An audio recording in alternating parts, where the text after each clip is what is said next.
Big boss ने मुझे कोई एजेंडा दे करके अंदर नहीं भेजा था। ये रिस्क ले करके भी जा सकता हूँ कि पता नहीं वो मेरे ऊपर ही कुछ उल्टी सीधी बात कह दें। तो सारा कुछ और कोई एजेंडा इन्होंने मुझे नहीं दिया था अपनी तरफ से। मैं नहीं कहता कि मैंने कोई टीआरपी के लिए अंदर कोई बात कही। सच कह रहा हूँ कि मैंने बहुत कम अपनी ज़िंदगी में ऐसे महसूस किए, एहसास हुए कि जब उनको छोड़ते हुए, उनसे विदा लेते हुए और मैं भी अपने आप को संभाल नहीं पाया। उपनिषद की, ऋषि दयानंद की जो धरोहर है, मैं उसको जीने की कोशिश कर रहा हूँ और वही मैं बांटूंगा।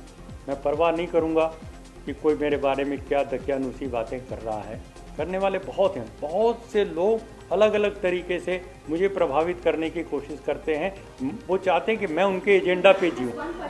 मैं उनके एजेंडा पर नहीं जीऊँगा, मैं अपने एजेंडा पर जीऊँगा। मैं देश के करोड़ों लोगों से, वो हिंदू, मुस्लिम, सिख, ईसाई, किसी पार्टी के हों, किसी, सबको जोड़ूंगा।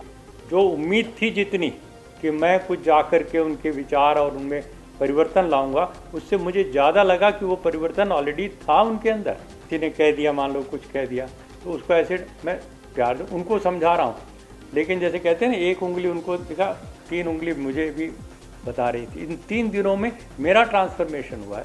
आपका कहना बिल्कुल सही है कि जो कुछ भी था, मैं इतना निगेटिव नहीं था मैं अन्ना जी के बारे में या मूवमेंट के बारे में, लेकिन थोड़ी भी निगेटिविटी थी मेरी, वो निकल गई। मैं बहुत एक नेचुरल, एक सहज जिसको कहते हैं, वो मैं वहाँ पर रहा 3 दिन। मैं छोटी सी बात बताना चाहता हूँ।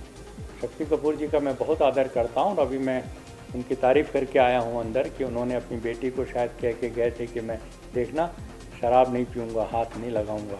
उनकी बेटी कंसर्न थी और उन्होंने सचमुच में जो 30-32 दिन रहे, कोई शराब की उनको आदत नहीं हुई।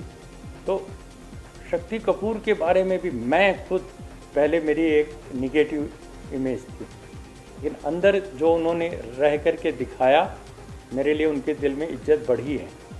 मैंने बार बार उनको एक ही बात कही है कि आप अपने लिए यहाँ पर नहीं हो अंदर, आप बाहर की जो हमारे समाज की दुनिया है उसको बदलने की जिम्मेदारी आप लोगों की